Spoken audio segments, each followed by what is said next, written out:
सुंदर वन में बहुत हरियाली थी। वहाँ गोलू बंदर अपने परिवार के साथ रहता था। गोलू बंदर बड़ा शरारती था।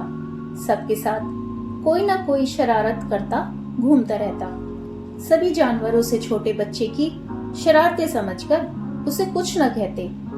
इस तरह दिन प्रतिदिन उसकी शरारतें बढ़ती जा रही थी। जंगल में रोमी भालू का एक सुंदर बगीचा था, जिसमें तरह तरह के सुंदर फल और फूलों के पेड़ और पौधे थे। गोलू चुपके से बगीचे में जाता और फूलों के पौधों को उखाड़ फेंकता। आधा आम खाता, आधा फेंक देता। अमरूद तोड़ता, उसे चखता और गेंद बनाकर खेलने लगता। रोमी भालू को आता देखता तो पेड़ के झुरमुट में छिप जाता। एक दिन भालू ने गोलू बंदर को पकड़ लिया और उसे खूब डांट लगाई और बगीचे में आकर उत्पात मचाने पर पिटाई करने की धमकी भी दी। गोलू तो गोलू बंदर था, भला वह अपनी हरकतों से कैसे बाज आता।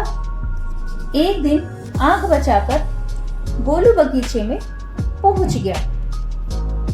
एक गुलाब का फूल तोड़कर भागने लगा।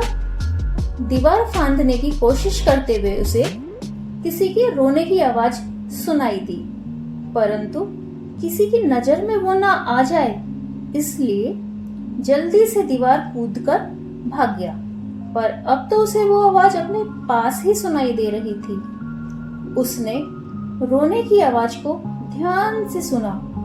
मुझे मेरी मम्मी के पास पहुंचा दो, मैं उनके बिना नहीं रह सकता। गोलू समझ गया ये आवाज गुलाब के फूल की थी, जिसे वह बाग से तोड़कर लाया था। गोलू ने आश्चर्य से पूछा, तुम रो क्यों रहे हो? तुम तो फूल हो। मैं नहीं तोड़ता तो तुम्हें कोई और तोड़ लेता। तब गुलाब के फूल ने कहा, हाँ तुम सही कह रहे हो, लेकिन अभी मैं बच्चा हूँ। जब तक मैं छोटा हूँ मुझे कोई नहीं तोड़ता, क्योंकि अभी मुझे माँ के प्यार और ममता की जरूरत है। अगर कोई तुम्हें तुम्हारे माँ बाप से अलग कर दे तो तुम क्या करोगे? क्या उनके बिना रह पाओगे? गोलू को बात समझ आ गई। उसे बड़ा अफसोस और दुख हुआ अपनी नासमझी पर। उसने कहा, गुलाब भाई मुझे माफ कर दो, मुझसे बहुत बड़ी गलती हो गई। गोलू उस फूल को गुलाब के पौधे के पास ले गया। उसे देखकर गुलाब के पौधे खुश हो गए और बोले, कभी किसी को जाने अनजाने तकलीफ नहीं पहुंचानी चाहिए। हमारे जीवन का उद्देश्य दूसरों को सुख पहुंचाना है। हम अपनी सुगंध से संसार को सुगंधित करते हैं। तुम्हें भी ऐसे कार्य करने चाहिए जिससे दूसरों का भला हो।